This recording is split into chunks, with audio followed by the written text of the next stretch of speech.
नमस्कार। स्नैजी सर्जन से बेले एंड लव को उजागर करने के एक और एपिसोड में आपका स्वागत है। आज हम स्तन की दो काफी आम स्थितियों पर बात करेंगे, फाइब्रोएडेनोमा और फिलोड्स ट्यूमर।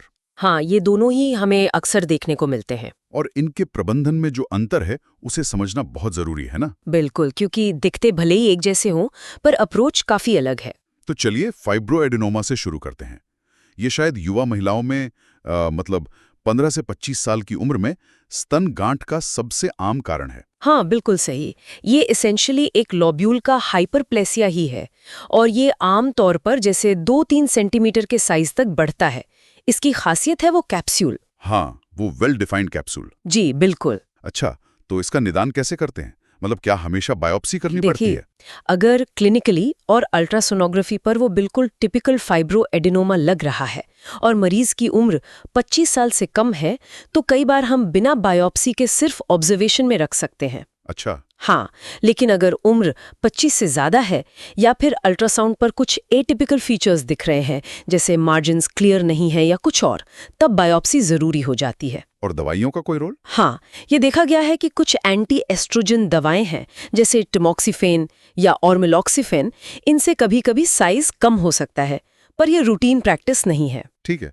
और कभी-कभी ये बहुत बड़े भी हो जाते हैं, जिन्हें हम जाइंट फाइब्रोएडेनोमा कहते हैं। हाँ, खासकर प्यूबर्टी के दौरान।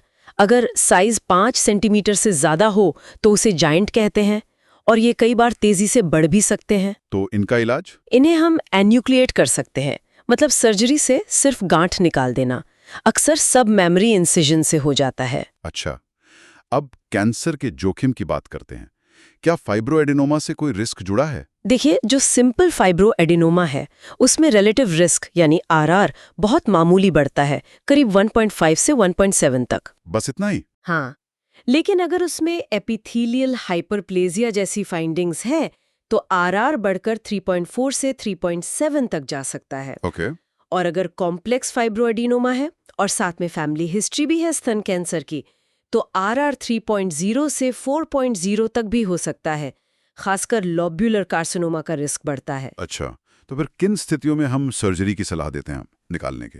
कई कारण हो सकते हैं, जैसे अगर मरीज की उम्र 30 साल से ज्यादा है, हाँ। ये इमेजिंग पर कुछ सस्पिशियस दिख रहा है, जैसे माइक्रोलोब्यूलेशन, या फिर हिस्टोलॉजी पर एटीपिया मिला है बायोप्सी में, साइज 5 सेंटीमीटर से बड़ा है, या फिर फैमिली हिस्ट्री है स्तन कैंसर की, या कई बार मरीज खुद ही चाहता है कि इसे निकाल दिया जाए। हाँ, पेशेंट प्रेफरेंस भी एक फैक्टर है। बिल्कुल। और एक बात और, अगर उम्रदराज मरीजों में एक्सिशन कर रहे हैं तो गांठ के साथ नॉर्मल टिश्यू का एक छोटा सा रिम लेना समझदारी है। क्यों? क्योंकि उसमें कभी-कभी छुपी हुई मैलिग्नेंसी या फिलोड्स ट्यूमर होने की संभावना रहती है। ये एक महत्वपूर्ण बात है और यहीं से हम फिलोड्स ट्यूमर पे आते हैं। हाँ इन्हें पहले सिस्टोसार्कोमा फिलोड्स कहते थे, सही कहा? जी, बिल्कुल। ये नाम अब इस्तेमाल नहीं होता। ये आम तौर पर 30 साल से ज्यादा उम्र की महिलाओं में दिखता है, पर छोटी उम्र में भी हो सकता है, ऐसा नहीं है। और ये दिखता कैसा है? ये अक्सर एक बड़ी, कई बार तो बहुत बड़ी गांठ होती है। इसकी सतह अक्सर असमान उभरी हुई सी होती है, जिसे बॉसिलेटेड कहते हैं। और दबाव के कारण कभी-कभी ऊपर की स्किन अल्सर भी बन सकती है। लेकिन ये चेस्ट वॉल पर मोबाइल रहता है? हाँ, चेस्ट वॉल पर मोबाइल होता है और स्किन में इन्फिल्ट्रेशन देर से होता है। ये असल में एक ट्रू मिक्स्ड नियोप्लाज्म है। मतलब इसमें एपिथेलियल और मेसेनकाइमल दोनों तरह के घटक होते हैं। अच्छा। और हिस्टोलॉजिकली मतलब माइक्रोस्कोप में इन्हें कैसे क्लासिफाई करते हैं? इन्हें माइटोटिक रेट के आधार पर क्लासिफाई करते हैं, यानी कोशिकाएं कितनी तेजी से विभाजित हो रही हैं। इसे प्रति 10 हाई पावर फील्ड्स एचपीएफ में गिना जाता है। ओके। अगर 4 से कम माइटोसिस हैं प्रति 10 एचपीएफ तो बिनाइन, 4 से 9 है तो बॉर्डरलाइन, और अगर 10 या उससे ज्यादा है तो मेलिग्नेंट। और इनका फैलने का खतरा? हाँ, कुछ खासकर मेलिग्नेंट वाले खून के जरिए मेटास्टेसाइज कर सकते हैं।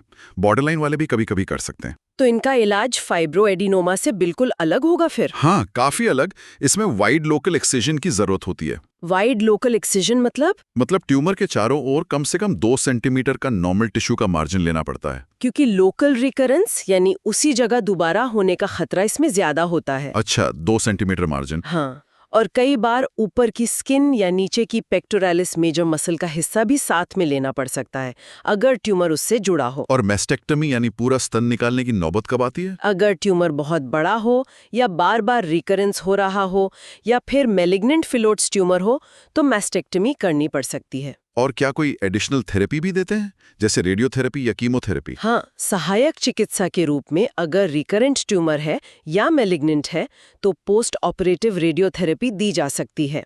और मैलिग्नेंट फिलोड्स के लिए सिस्टेमिक कीमोथेरेपी का भी ऑप्शन है, हालांकि उसका रोल अभी भी थोड़ा डिबेटेबल है।